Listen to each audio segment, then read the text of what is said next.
This lady passed out while engaging in sexual intercourse with this man. She's a paid sex worker whom the man hired earlier that day for companionship and pleasure. During their moments of intense pleasure, the man was suddenly shocked to realize that the woman was no longer breathing. He immediately halted the intimate act and quickly began checking her for any signs of life. This is one of the most terrifying and distressing situations a man could ever experience. A man who invites a prostitute to his bed for pleasure may one day cry for help in sorrow.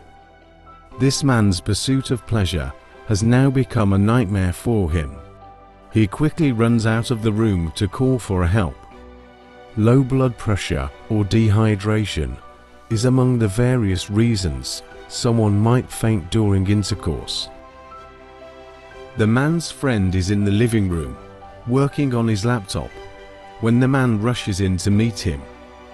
He immediately begins telling his friend about the incident that just happened in the room. These two men are roommates who spend most of their time in the arms of a prostitute. His friend is both shocked and doubtful about the news he's just been told. A man who invites a prostitute into his house invites trouble into his home. He begs his friend to come with him and see the woman. They both enter the room to find the lady still lying lifeless on the bed. His friend slowly lifts her wrist to check for a pulse while questioning him to know where he picked the lady up from. After examining the lady, his friend agrees that she is dead. He quickly tells the man to check the lady's bag for any form of identification. Only a trained doctor has the expertise to officially declare someone dead. His friend finds an inhaler in the lady's bag and angrily asks the man why he picked up a prostitute with health issues. He quickly tries to revive her with the inhaler, but she does not respond.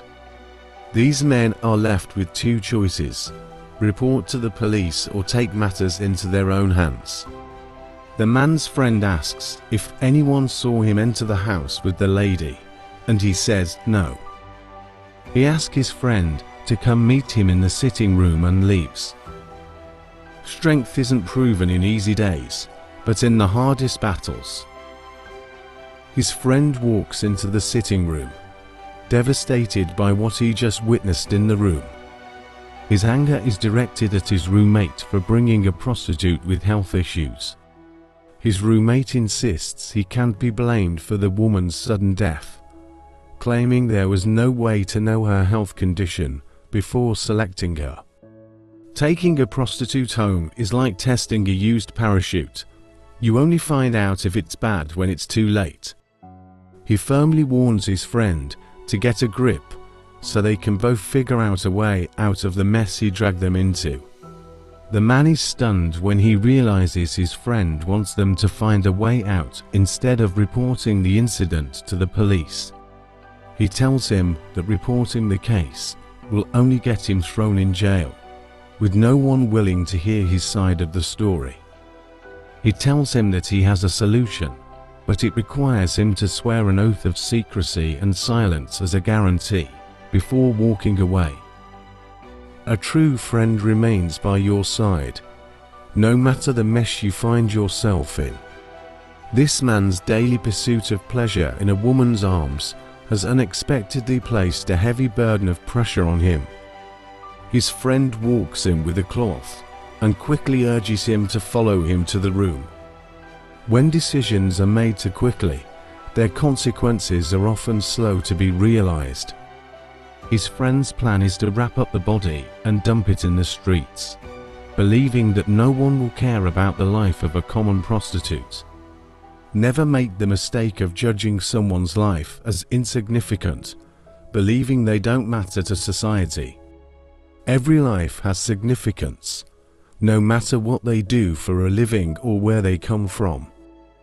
These men could have easily reported the incident to the authorities, but they decided to handle it themselves. They both carried the body to a secluded area, searching for a spot to dispose of it without anyone noticing.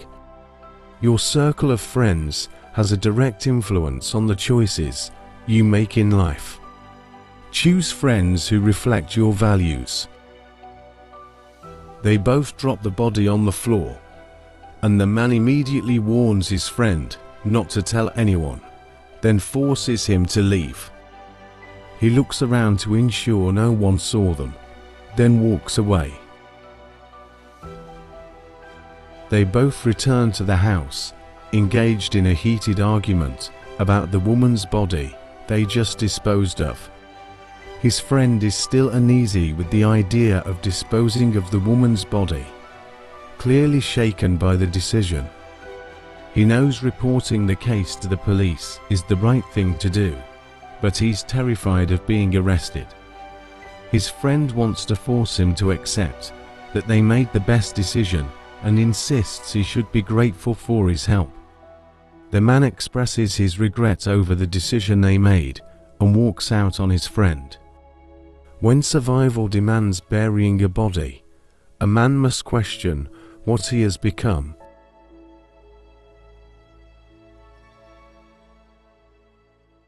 Two days later, the friend is lounging on the couch, reading a book by Pastor David Ibiyomi, titled Accepting Responsibility, when the man walks in to meet him. He slowly taps him on the leg to get his attention, signaling that they need to have a talk. He sits on the couch and immediately begins complaining about having a series of nightmares ever since they disposed of the woman's body. He goes on to explain to his friend that he believes the woman's spirit haunts him at night. His friend feels his temperature, convinced that malaria might be causing the disturbing dreams. He advises his friend to get some malaria medicine so he can sleep better at night and hopefully end the troubling dreams. He also tells him that malaria can often affect the brain and cause nightmares, but his friend rejects the idea, denying that he's sick. Only the one walking in the shoes knows the true discomfort they feel. The man tells his friend that he's dressed up because he's going to report the incident to the police.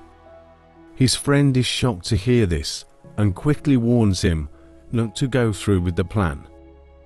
He reminds him that he got involved in the case because he saw him as a brother, and now he wants to betray him by reporting the crime.